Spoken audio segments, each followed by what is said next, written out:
Hey, it's Chris, and in this video we're going to look at the Topeak Tri DryBag Triathlon bag, is what they're marketing as. So it's a top tube bag, so it sits just behind your stem on the top tube, and the way it works is it's got these two straps here, those strap around the top tube, and this straps around your stem and holds it in place like that.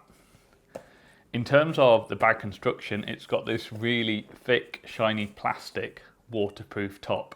So it's designed for if you're going out in the rain to be more waterproof than their normal stuff, which I don't think their normal stuff is waterproof at all. It's been pretty resilient for me. I take it out in the rain, but this is designed to be an extra level of waterproof protection. And you'll notice also the way that the top works is that it comes down at the back and at the sides. So the idea is the rainwater will drip down and it won't seep in and under because it'd have to go back up. And thanks to gravity, that's not a thing. If we open it up, we've got a top pocket with two. This is quite like furry and soft, so you're not going to scratch anything with that. I don't know what you do if you get it dirty. I don't think it's going to be an easy thing to clean, but so far that hasn't happened with me.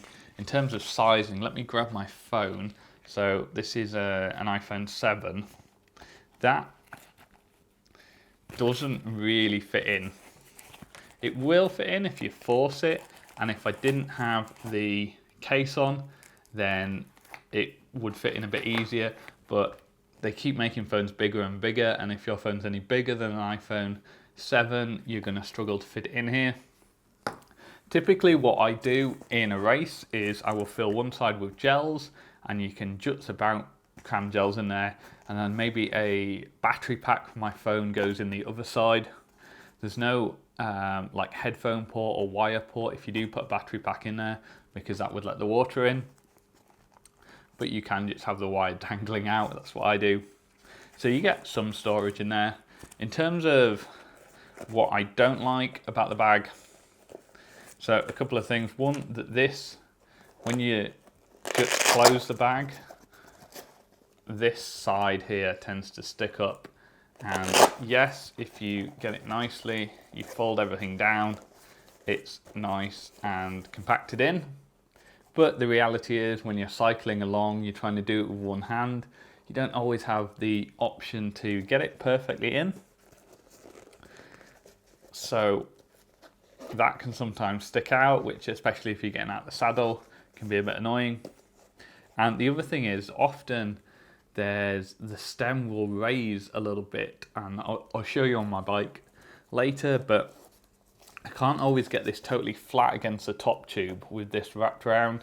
So sometimes the top tube's like that and the bag's tilted upwards a bit. Again, it's not the end of the world, it's a tiny bit annoying. But those fairly minor drawbacks so far for the amount of space you get, because I see a lot of top tube bags and they look a bit more compact, a bit more stable, but they're like half the height of this thing. Whereas again, if I compare it to my phone, that's quite a chunky height. So if you are looking for a lot of storage, the Topeak DryBag Tri-bag, whatever they're calling it, is quite a good option.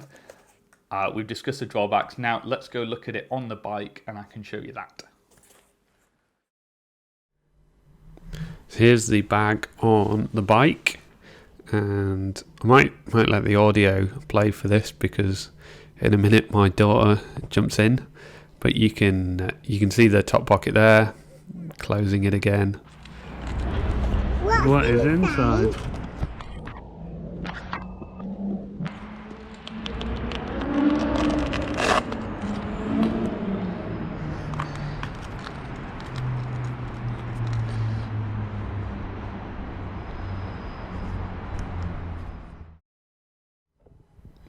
Here I've mounted my camera on the handlebars and it's looking back, so you almost get a shot of my crotch there, and you can see the bag, easy enough to open.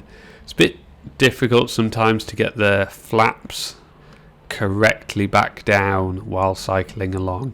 You don't need to, but it just makes the whole thing a bit neater. That's me out of the saddle, and that's where you can see sometimes your knees hit the bag. It's not really a problem, like it doesn't hurt or anything, it's just mildly irritating. And then in this final shot again, I've put my camera on a chest mount, and you can see normally cycling along it's fine, easy to get to the bag. You can get in. I think I'm going to get out of the saddle, and again a slight bit of knee contact there.